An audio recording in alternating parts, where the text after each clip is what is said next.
ఇక మన ముదల్ నియోజకవర్గంలో ఆష్టగ్రామం అంటే అందరికి తెలుసు, ఎందుకంటే అది మస్తు ఫేమస్. ఇక అంతేకాకుండా ఇంకా ఈ మధ్య ఎక్కువ ఫేమస్ అయిందన్నమాట. ఎట్లా అని అనుకుంటున్నారా?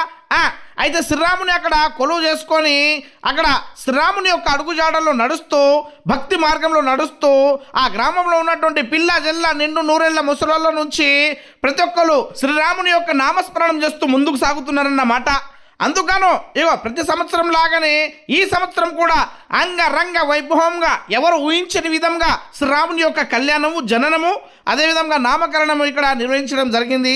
శ్రీరామనవమిని పురస్కరించుకొని ఆ గ్రామంలో ఉన్నటువంటి మన ఎవరైతే ఆలయ చైర్మన్ ఉన్నారో సంతోష్ గారు, ఆర్మూరు సంతోష్ గారు, అదేవిధంగా వాళ్ళ సత్యమణి, అదేవిధంగా గ్రామంలో ఉన్నటువంటి వీడిసి, ఆ గ్రామంలో ఉన్నటువంటి మనకు లావణ్య శ్రీనివాస్ గారు, అంతేకాకుండా ఆలయ కమిటీ చైర్మన్, గ్రామ ప్రజలు అందరూ పాల్గొని ఇట్లా ముచ్చటగా శ్రీరాముడికి వివాహ కార్యక్రమాన్ని నిర్వహించడం జరిగిందన్నమాట. ఇక వేద పండితుల మధ్య, అదేవిధంగా అక్కడ మంగళ హారతుల మధ్య ఈ మన వివాహ కార్యక్రమాన్ని, పెళ్లి కార్యక్రమాన్ని నిర్వహించి ఇక్కడ జీలకర్ర బెల్లం కూడా మన శ్రీరాములోడికి సమర్పించడం జరిగింది. ఇక ఈ కార్యక్రమంలో భాగంగానే ఈ కార్యక్రమాన్ని చూడడానికి ఇక్కడ ఎంత ముచ్చటగా కొన్ని వందల మంది మహిళలు, అదేవిధంగా ఆ గ్రామంలో ఉన్నటువంటి యువకులు పాల్గొనడం జరిగింది.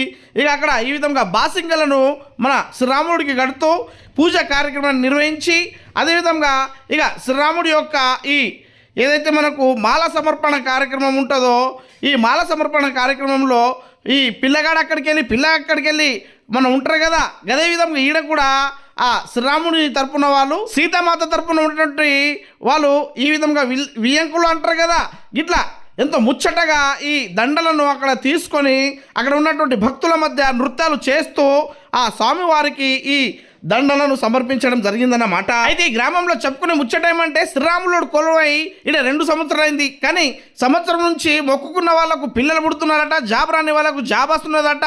ఎవరికైనా ఏదైనా శుభకార్యం జరగాలంటే శుభకార్యాలు ఇక్కడ మొక్కుకొని పోతే జరుగుతున్నాయట. ఇట్లా ఇక్కడ ఉన్నటువంటి ఈ శ్రీరాముల యొక్క మహత్యం అన్నమాట. ఇట్లా మన తాళిని చూపెట్టి ప్రతి ఒక్కరికి ఆ ఆశీస్సులను పొంది ఇక రాములోడి నామస్మరణంతో సీతమ్మకు ఈ విధంగా అక్కడ మంగళహారాన్ని తొడిగించడం జరిగింది.